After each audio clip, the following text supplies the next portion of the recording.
When I got the crisp $50 bill in advance, I figured my client had a heart of gold. But after I was beat up, double-crossed, and shot at, I realized just how hard a heart of gold can be. From the pen of Raymond Chandler, outstanding author of crime fiction, comes his most famous character as CBS presents The Adventures of Philip Marlowe.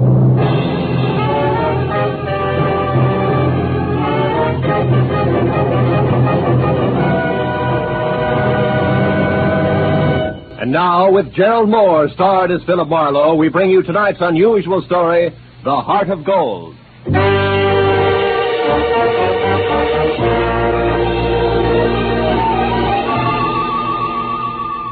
I had spent the day trying to decide how to spend the day, and finally convinced myself Sunday afternoon was a good time to catch up with neglected bookkeeping. But I only got as far as the office door because a special delivery letter was stuck in the mail slot. I ripped it open and watched a crisp $50 bill flutter to the floor. Pinning it down with my toe, I turned to the letter, which was dated Saturday. Dear Mr. Marlowe, kindly investigate the party who lives at 1903 North Ogden Street to find out if his name is really Elliot Perdue and what his occupation is. Then please come to my residence at 5 tomorrow, Sunday. I live at the home of a friend, Arthur Stewart, 33 Lemonwood Drive in Bel Air. I sincerely hope that $50 will be a sufficient retainer. Truly yours, Helen Asher. Judging from the tone of her letter, it was obvious that Helen Asher didn't hire private detectives very often. Nevertheless, I glanced at my watch, which said I had to work very fast, and I headed for 1903 North Ogden. It turned out to be a small house near Selma Street. I got out of my car and walked up to the door.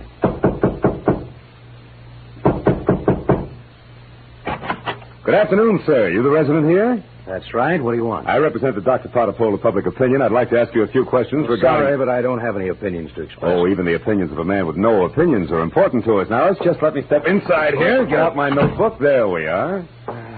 All right, but make it fast. Right. Now, what is your occupation? I'm an investment broker. With which firm? I'm independent. I see. And what is your name, sir? What do you need my name for? Well, for my personal records in case I have to come back. Elliot Perdue. Uh-huh. Do you have any hobbies other than horse racing? What do you mean? Those dope sheets and racing forms there on your desk. I'm quite an admirer of horseflesh myself. You're quite a character, too, aren't you? Working on Sunday and all? Well, you know how public opinion is. It goes right on, rain, shine, or Sunday. Excuse me a moment. Oh, by the way, what's your name? Marlowe. Philip Marlowe. Hey, Mr. Marlowe. Stand still, because I'm not kidding about this gun. I'll beat it back to whoever hired you and tell them they're being very clumsy about a very delicate situation. One more move like this, and they won't get another chance. I knew Perdue meant business, so I left without an argument. Well, at least I had a repeat on the name, Elliot Perdue, and the occupation of bookie to toss at Helen Asher when I met her at 5 o'clock. In Bel Air, I eventually found 33 Lemonwood Drive. 200 yards of palm trees stood at rigid attention while I drove through the gate and up to the house. When the butler opened the door, he stared at me like my hat was on fire. Yes, sir. Did you wish something? Yes, I'd like to see Mrs. Asher, please. Mrs. Asher? Oh, good heavens. Mr. Stewart. What's the matter, Roberts? Who is it? Why is it... I'm Philip Marlowe, Mr. Stewart, a private detective. I have an appointment with Mrs. Asher. Is she at home? Oh, Mr. Marlowe, perhaps you can help. I don't know what to do. It's such a terrible thing. What's happened? Upstairs, not 5 minutes ago, Mrs. Asher shot herself. Shot herself? Please, if you'd come up with me. Yeah, sure, of course. I'm certainly grateful for your help, Mr. Marlowe. Yeah, this is her room. She's in here. There. Yeah, she's dead, all right. Shot herself in the left temple.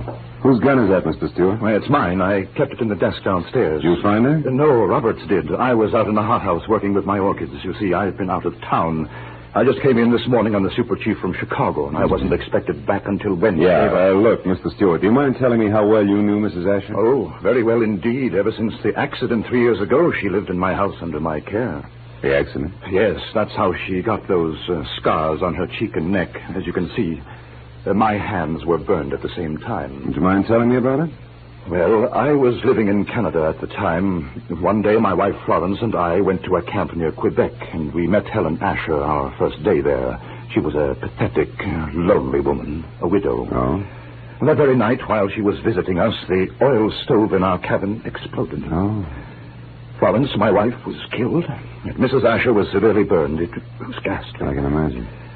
Mrs. Asher had no one, so I thought the least I could do would be to care for her, since I knew the accident had been caused by sheer carelessness on my part. You took over full responsibility for her? Yes, I did everything I could think of, but she never quite got over the shock of that night, and now this. It's horrible. Have you notified the police yet? No, You no. better do it right now. Yes, I'll go right downstairs and call them. The dead woman on the floor had been beautiful once. No doubt about it. This was my client, and a certain $50 bill was burning a hole in my pocket. I wandered over to a writing table, and as I looked down, I noticed that the Sunday sheet had been torn off the memo pad. It bothered me. Tomorrow should mean nothing to a suicide, yet Mrs. Asher's memo pad showed Monday already. The sheet was blank, but on a hunch I tore it off and stuck it in my pocket. I was about to turn away when I saw a book of matches from the Conga Club. So I picked that up, too, and then I left. I drove around for some time trying to figure things out. Then I went down to police headquarters to see one Lieutenant Ibarra. It's suicide as far as we're concerned, Marlowe. Everything checks. Mrs. Asher was despondent and she killed herself. She didn't leave a suicide letter, but they don't always. How'd you get in on this? Well, she paid me $50 in advance to air out a small-time bookie or worse named Elliot Purdue. Incidentally, what's the background on Arthur Stewart? Oh, he's a big-money fashion designer. Started his business on his wife's insurance. She died in an accident in Canada. He did a lot for Mrs. Asher because he felt responsible. Yeah, I know all that. But was she left-handed? Did Stewart come in on the super chief this morning, and was it the butler that found the body? That's right. We checked it all. Oh. Hey, look, Phil, do you have any good reason to think this isn't suicide? No, not really. It's just that $50 in advance that bothers me, I guess. Oh, by the way, I've got a piece of paper I'd like the boys in the lab to run a test on, okay? Sure, Casey will fix you up. Marlowe, I figure suicide now, but I can always change my mind.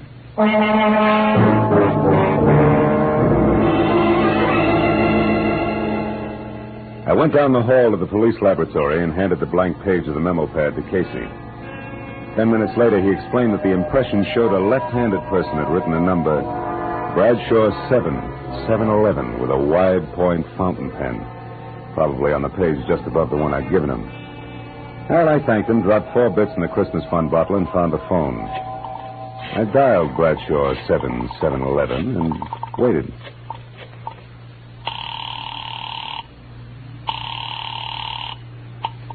Hello?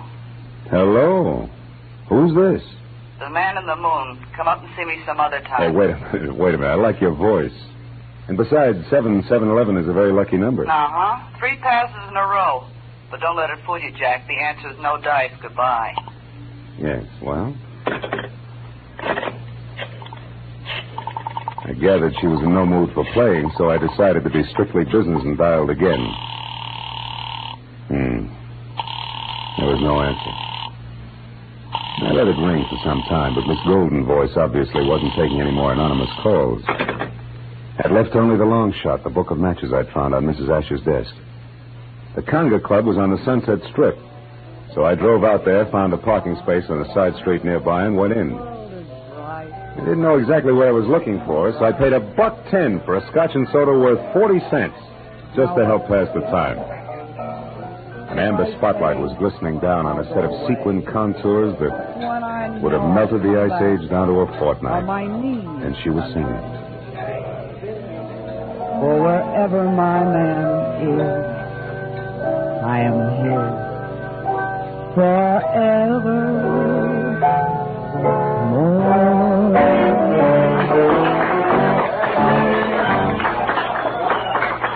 I knew it was Benita, the Conga's featured songstress, and I knew something else, too.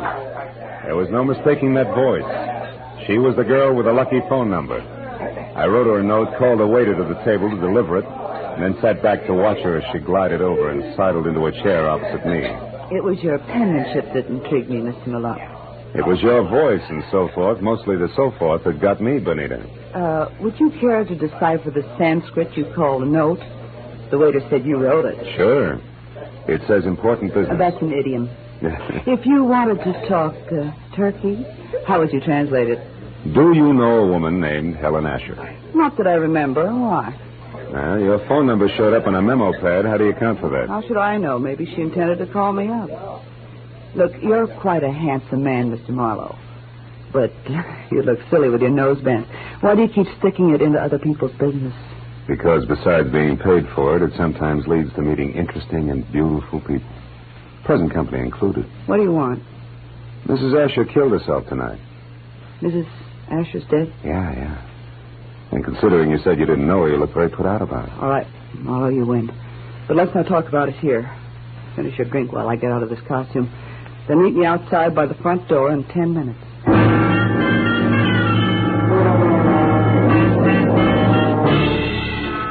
When she headed for the back of the club, I headed for the front. I got out the door and down in my car just in time to see her leave by the stage entrance. She jumped into a yellow convertible, ripped down Sunset Boulevard, turned onto Doheny, and scraped to a halt in front of the Regent Apartments. At the door, a tall, sunburned man popped up from somewhere and intercepted her. It was Elliot Perdue. A short but hot argument took place, and apparently Perdue won, because they went in together. I found the name Benita Malone over the mailbox in number 5. And got to her apartment door just as the second round started. No, I haven't changed my mind, Elliot. I've been doing a little research since you threw me over, Benita. I've got you and your precious plans right here in the palm of my hand. What are you talking about? This little heart-shaped locket on this little golden chain. Let me see that. No. I'm not showing this trinket until just the right moment. Listen, Elliot, I don't know what's brewing in that slimy brain of yours. But get this, if you try to monkey with my life again, so help me, I'll kill you. Now, get out. Benita, would you be interested if I told you that I know Mrs. Asher's secret? And would you be interested if I told you that Mrs. Asher killed herself tonight? That slows you down, doesn't it, bright boy? Yes, but it doesn't stop me, beautiful. I'll be seeing you before you know it. I ducked into an alcove and heard Benita slam the door on Perdue's coattails as he left.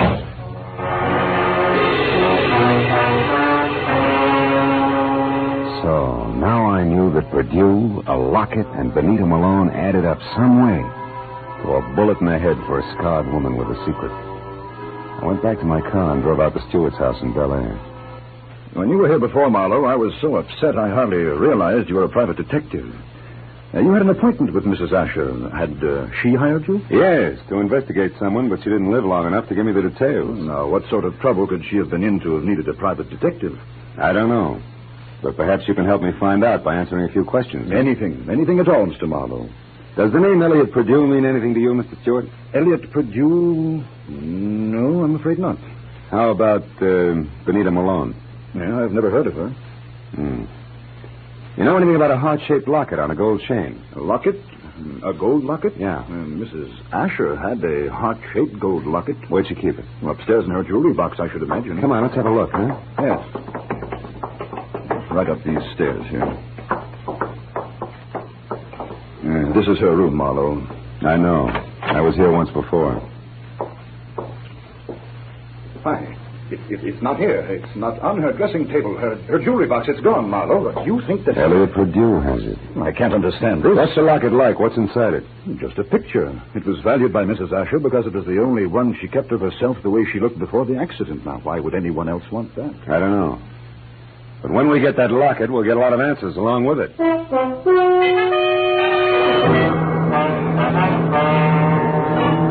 Now I was more convinced than ever that Elliot Perdue, Benita, and the late Mrs. Asher's secret were all dangling from the same chain that supported the gold locket. I said goodnight to Arthur Stewart and started back for Hollywood. But a moment later, I changed my mind and abruptly swung onto a shadowed side road and parked, lights out. It had suddenly occurred to me that the gallivanting Mr. Perdue might call on Stewart. And if so, I wanted to be on hand.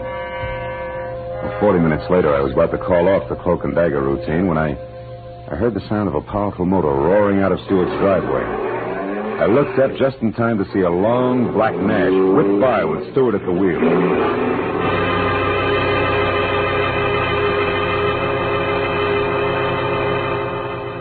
From the speed of the car, I was certain he wasn't going out for the morning papers. Decided to go back to the house and question the butler while I could have him to myself. Oh, why, no, Mr. Marlowe. I haven't any idea where Mr. Stewart went. I only know that he had a telephone call, after which he dashed out of the house highly upset. Well, maybe some sick friend needed sitting up with, huh?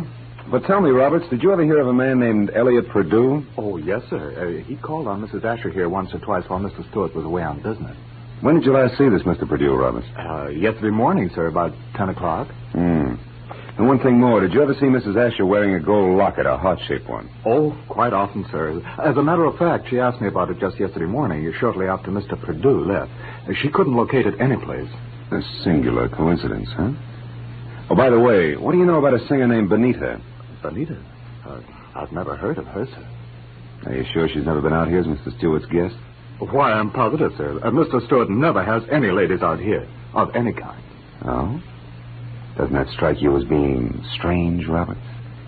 After all, Mr. Stewart's a very eligible widower. Widower, yes, Mr. Marlowe, but philanderer, no. Good night, sir.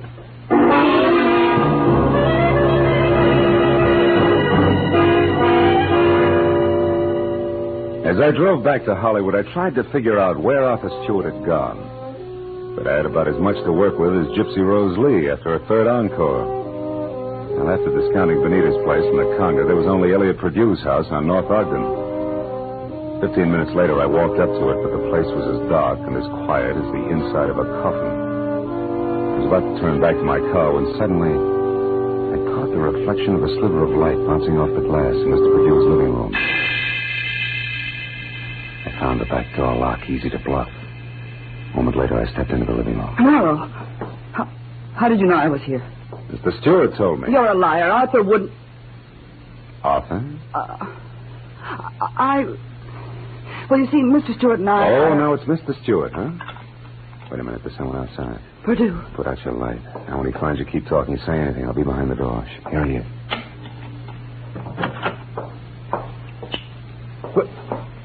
Well, Benita. What a waste of time, my dear. While you've been here rearranging my socks, I've been talking to your boyfriend with the locket safely tucked away right here in my breast pocket. How clever of you. How absolutely ingenious. It's a bit late for nasty words between us, Benita, because possession of you was part of the bargain I struck with Mr. Stewart. You see, What are you staring at? My big blue eyes, Perdue. Don't move or I'll blast you. You'll do nothing. Get the gun, Benita. Now, Perdue, we'll play some more. Now the gentleman's breast pocket. Ah, here it is, Benita. Safe and sound. Which is just the way I want it, Phil. What? My own gun. Why, you beautiful The locket, snake. Marlowe. Come on, I get nervous with one of these things in my hands. Throw it here. Thank you. Now, when I leave, Phil, don't come after me, because I'd hate to fill you full of little holes. Good night, dear.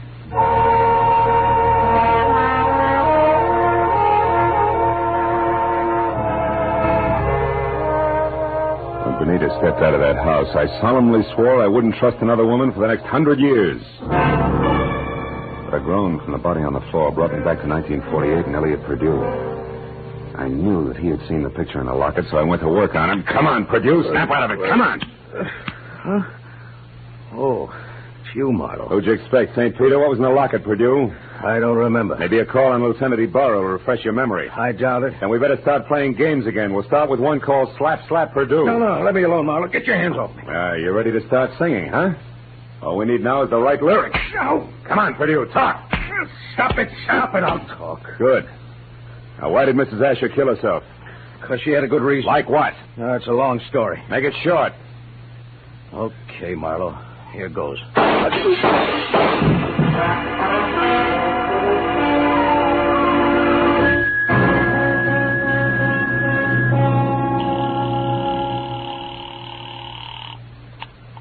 Lieutenant Ibarra speaking. Marlowe, Ibarra. There's a 5-minute-old corpse lying in his living room at 1903 North Ogden. Name is Elliot Perdue. 3 shots through a closed window. I was lucky. Any description of the killer? No, none. Now, look, Ibarra, right now I'm going after a songbird named Benita Malone at the Regent Apartments on Doheny. Will you cover me there without sirens? Sure, Marlowe. I'll attend to it in person.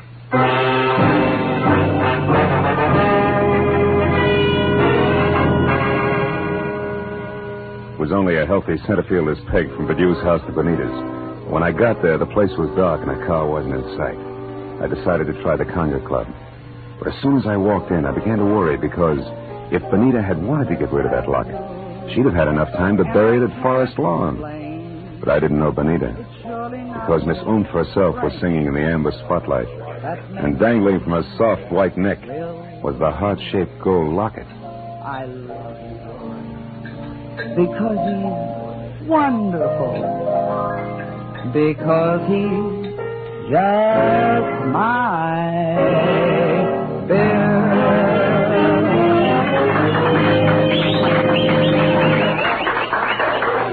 When she caught my eye, she smiled like a maitre d', and the moment she was through with her song, she headed back in my direction. But before she got to me, I saw her give the high sign to an ape in a tuxedo. He looked at her and then across toward my table and left the room. I watched Benita glide across the floor in my direction. She was distinctly a thing of beauty. Well, Phil, what do you think of my singing? Oh, I'm just crazy about it. That and your jewelry. Especially that locket, family heirloom. It was more or less handed down to me, generation to generation. That's an old Spanish custom. Yeah, so I've been told. And I imagine tradition prohibits your parting with it, huh? That's right. Unless, of course, someone with oodles of money offers me lots of it in exchange. Then naturally I'd be obliged to part with it. I don't think you'd feel obliged to your mother on the second Sunday in May. Besides, I don't have oodles of money. Oh, you should have told me that earlier. Goodbye, good looking. Hey, wait a minute. We couldn't do any business in a minute. And don't follow me if you want to stay pretty.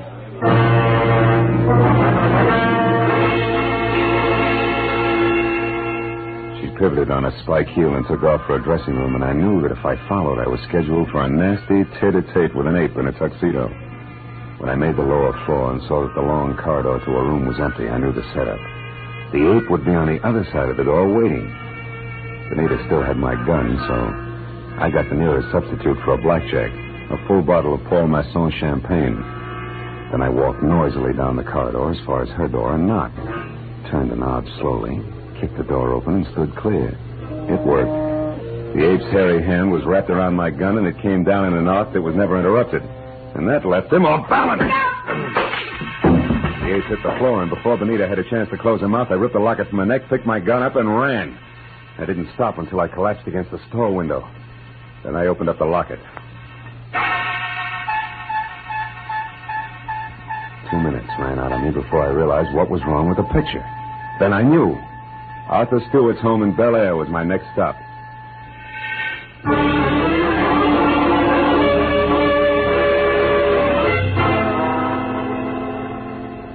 30 minutes later, I pulled up away from the place and parked. And keeping in the shadows, I approached the house where only the library and an upstairs bedroom showed any light. The library had French windows. When I moved up close, I was startled by the sight of a figure going through Stewart's desk. I stepped into the room and found it was my little friend, Benita. I've got my own gun again, Benita. Phil. Oh, doing a little dusting, honey? Oh, don't be funny. I'm not trying to.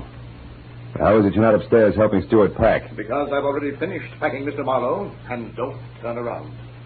That was well done, Benita. Oh, fine. Sucked in by a little decoy sprinkled with sequins. Don't mind the pose, Marlowe. Just toss your gun on the couch over there. Now. That's better. You know, Marlowe, I can't say that I'm very sorry for you. I don't expect condolences from a character who murdered a woman this afternoon and a man this evening. You killed Mrs. Asher? Yes, and that blackmailing scum plus you as well. But both murders were very necessary, Benita.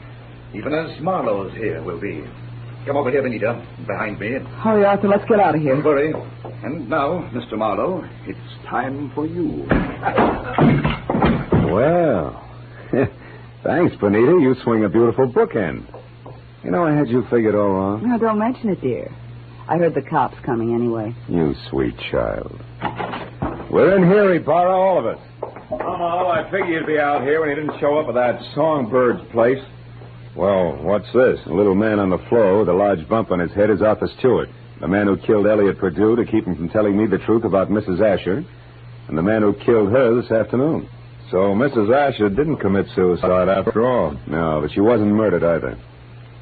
She died in that accident in Canada 3 years ago. What are you talking about? Well, the woman that Stewart killed here this afternoon wasn't Mrs. Asher. It was his wife, Mrs. Florence Stewart. You see, there must have been a mix-up in identifying the bodies of the two women at the time of the accident. Mm-hmm. Stewart and his wife had Mrs. Asher buried as Mrs. Stewart. Then they collected the insurance neat, huh? Yeah. But what happened? Yeah, it's simple. Stewart got bored with his scarred and unattractive wife, and he started running around with choice little numbers. Like Benita here. Phil, honest, I didn't know a thing about this. Stewart told me that Mrs. Asher depended on him so heavily that she'd be crushed at his seeing another woman. But I didn't know she was his wife. Marlowe, how do you figure this all out? From a locket that belonged to the woman we knew as Mrs. Asher.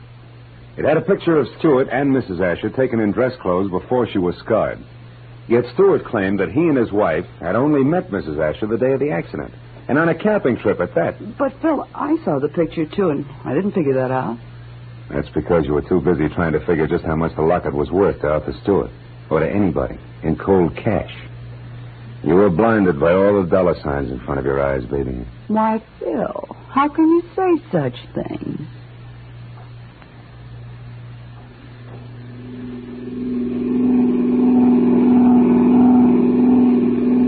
Now, Marlowe, just so I don't toss and turn all night, tell me just why you were hired in the first place. Well, Ibarra, it goes something like this. When Purdue knew that he was losing Benita to Stewart, he decided to check up on the opposition. And he not only found out what he wanted to know, but he found out a lot of things, too, that he didn't want to know. Mrs. Stewart, the late Mrs. Asher, became suspicious of his questioning, and incidentally of her husband. So she sent for me. Well, Marlowe, Stewart certainly had me fooled.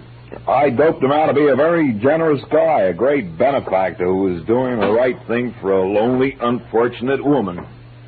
Yeah, looked like he had a heart of gold, all right. But a funny thing, Ibarra, in the end, it was this heart of gold, this locket here, that got him.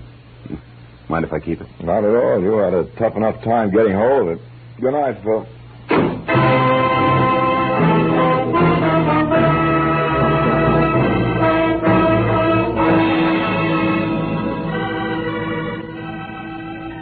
Well, by the time I got back to my apartment on Franklin, the sky was beginning to fill with the soft gray of morning.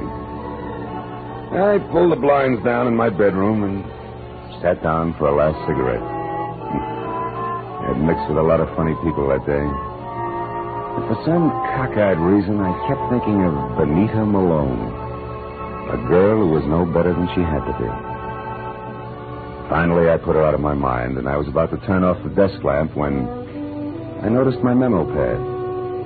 Still read Sunday, which was understandable. But scrawled across the top sheet was a telephone number. And I couldn't figure how it got there. It was written in crimson lipstick. Bradshaw 7. 7-Eleven.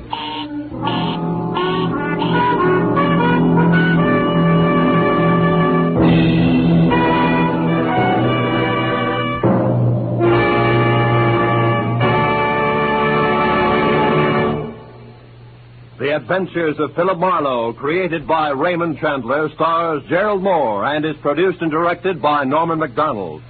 Featured in tonight's cast were Gloria Blondell, John Daner, Jack Moyles, and Ben Wright.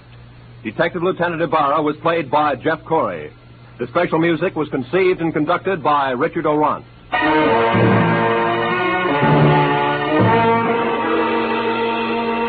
Be sure to be with us again next week when Philip Marlowe says... They were all after it. An importer, a beautiful woman, a nut, and a guy I couldn't figure out. But before we were through, one was in the hospital, two were in the morgue, and the fourth was waiting for the hangman. All that because of a blue burgonette, something I'd never even heard of before.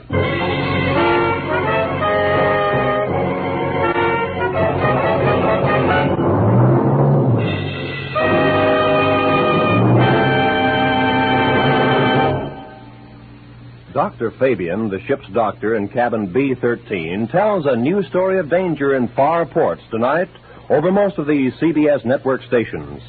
Tonight's story, The Island of Coffins, is another original drama by John Dixon Carr, famed mystery writer. You can hear it when the ship's whistles sound outside cabin B-13.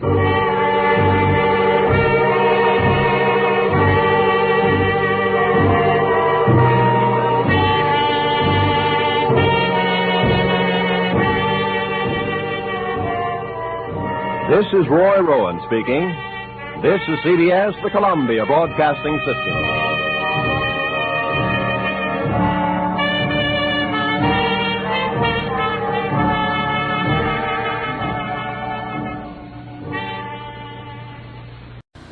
Hey, we want to say thanks for tuning in. Please like and subscribe so you don't miss any. You got a lot more of these up there. Go check them out under the playlist.